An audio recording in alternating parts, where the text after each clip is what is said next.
Assalamualaikum warahmatullahi wabarakatuh. Apa kabar anak-anak hari ini semua? Alhamdulillah, semuanya dalam keadaan sehat walafiat. Baik anak-anak, sebelum kita memulai pembelajaran, terlebih dahulu kita berdoa bersama-sama dengan melafazkan basmalah.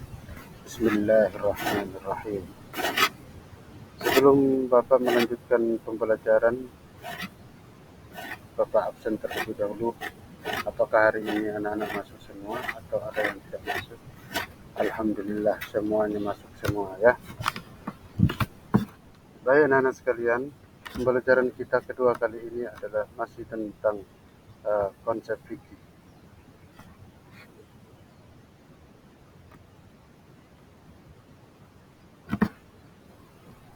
Kita masuk kepada tujuan pembelajaran anak-anak ya. Kita masuk kepada tujuan pembelajaran.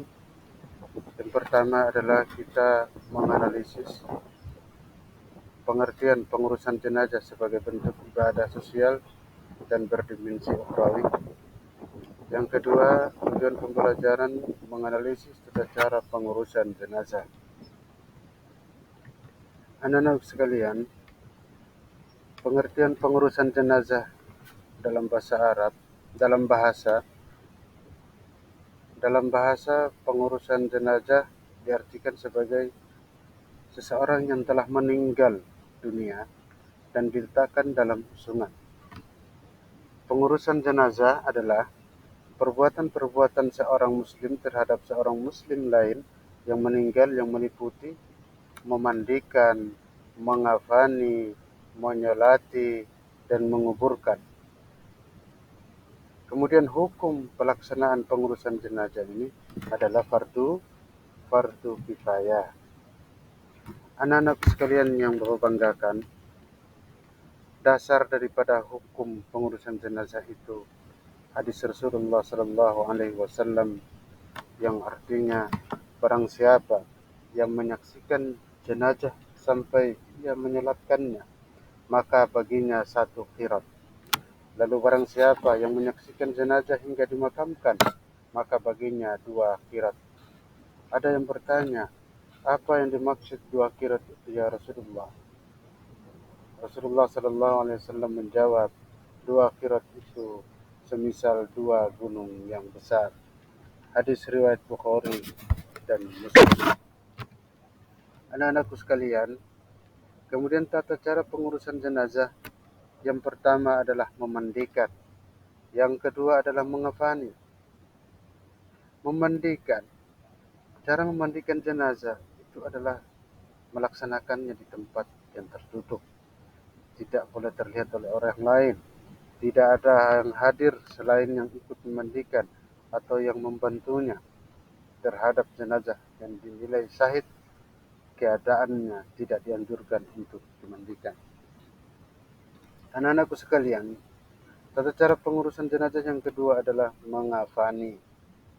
Mengafani jenazah itu adalah kegiatan membungkus seluruh tubuh mayat dengan kain dengan tata cara tertentu.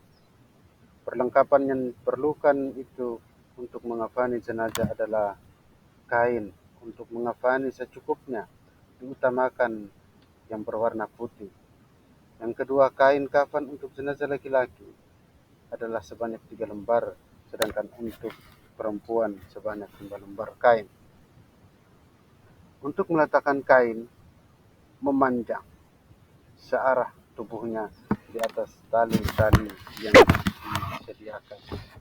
Anak-anak sekalian, setelah semua perlengkapan sudah disiapkan, maka mulailah mengkafani jenazah dengan urutan sebagai berikut. Yang pertama itu jenazah kita letakkan membujur di atas kain kafan. Yang kedua, kita lepaskan kain selubung dalam keadaan aurat tertutup. Yang ketiga, tutuplah dengan kapas lubang-lubang yang mengeluarkan cairan. Yang keempat, bagi jenazah laki-laki kita tutup dengan 3 lembar kain dengan sampul sebelah kiri. Dan bagi jenazah yang berambut panjang hendaknya kita kepang. Bagi jenazah yang perempuan, anak-anak, kenakan 5 lapis kain yaitu kerudung, baju kurung, kain basahan untuk aurat, dan 2 lembar kain penutup sampul sebelah kiri. Yang ketiga adalah menyolatkan anak-anak. Salat jenazah adalah salat yang dikerjakan sebagai rangkaian suatu ibadah yang dikerjakan sebelum jenazah dikuburkan. Hukum daripada pelaksanaan salat jenazah itu adalah fardu kifayah. Anak-anak sekalian, dalam pelaksanaan salat jenazah, posisi imam berdiri juga berbeda-beda sesuai dengan keadaan jenazah. Yang pertama adalah apabila jenazahnya laki-laki, maka posisi imam berdiri tepat di dekat kepala jenazah. Yang kedua, apabila jenazahnya perempuan, maka imam berdiri di tengah badan jenazah. Yang ketiga, pembagian saf dalam salat jenazah hendaknya dibariskan menjadi 3 baris. Anak-anakku sekalian, salat jenazah tidak dilakukan dengan ruku, tidak dilakukan dengan sujud, tidak dilakukan dengan iqamah, melainkan dalam posisi berdiri sejak dari takbiratul ihram hingga salam. Salat jenazah dilaksanakan dengan 4 kali takbir, kemudian diakhiri dengan salam. Yang pertama adalah takbir dengan membaca Al-Fatihah. Yang kedua, takbir kedua membaca selawat Nabi. Takbir ketiga dengan membaca doa untuk yang meninggal. Takbir keempat membaca doa dan salam. Yang keempat adalah anak-anak sekalian, liang kubur atau menguburkan. Liang kubur hendaknya dibuat yang dalam pada tanah yang kuat. 2 atau 3 orang dari keluarga dekat jenazah termasuk ke dalam liang kubur untuk menerima dengan menghadap kiblat untuk meletakkan jenazah. Kemudian memeringkan jenazah ke sisi kanan menghadap kiblat. Setelah membuka sejumlah ikatan pada kain kafan, jenazah ditutup dengan papan, bambu, atau batu lempeng, kemudian menutup seluruh bagian liang kubur. Anak-anakku sekalian, kewajiban terhadap harta peninggalan jenazah yang pertama adalah membiayai pengurusan jenazah. Yang kedua, melunasi hutang-hutangnya jenazah.